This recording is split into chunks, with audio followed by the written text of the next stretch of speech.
Hello, my name is Alan Singer. I'm a professor of education and history at Hofstra University. Um, and I'm also the author of the book Teaching Global History.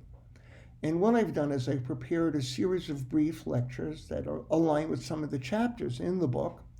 And it's designed for teachers and pre-service teachers, and it might be useful to some students in advanced placement world history classes.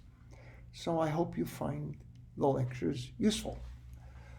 This is lecture number 5, Problems with the Grand Narrative of Western Civilization.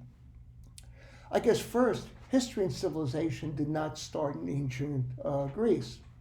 Economically dominant civilizations, hold on a second, I gotta cancel that.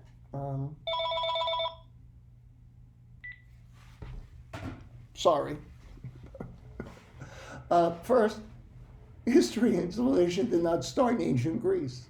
Economically dominant civilizations also tend to be culturally dominant. Recent discoveries show that much of the cultural invention traditionally credited to Greece actually arose in the Nile Valley civilization of Egypt. Until at least 1000 BC, and possibly even through the era of Alexander in the 3rd century BC, Greece absorbed Egyptian culture and innovation through Egypt's domination of trade.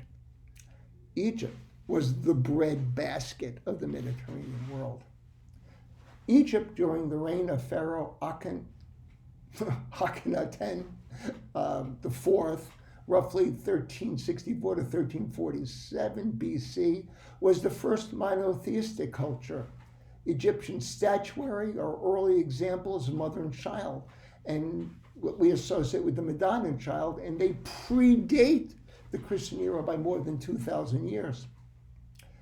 Second, European societies certainly made major contributions to the flow of global history, both positive, such as writing systems, philosophy and science, economic and technological developments, democracy and gender equity, but also negative contributions, such as religious intolerance, chattel slavery, the spread of epidemic diseases, imperialism, war, and genocide. So that the grand narrative of Western civilization has many warts. Comparison of the ancient Greco-Roman world with the European Renaissance and the Enlightenment are analogies, but they're not historical connections. There are almost 2,000 years, for example, separating the age of Aristotle and the European Renaissance. Knowledge of Greek philosophers was lost to Europeans and only returned after contact with the Islamic world. We're not looking at a simple line of development here. The European Renaissance and Enlightenment, rather than being singular events in world history, which, as they're often presented, are examples of golden ages, what I call the Golden Age package, that also emerged in India, China, Japan, and the Islamic world at different times. The key for us as historians is discovering similar factors that produced golden ages, but also examining differences in development. You know, if Chinese historians dominated the world and they presented the grand narrative of world civilization through a Chinese eye, history would look very different, I think. Civilization, including agriculture, government, specialization, writing, and technology. The civilization package would start in the Chinese river valleys.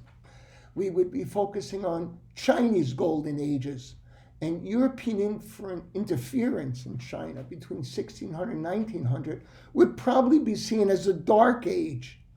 The late 20th and 21st centuries would then be a period of revival and reemergence of China as the dominant world economic power. You know, we're now looking at Chinese efforts to integrate the world economy with China as the center in the 21st century.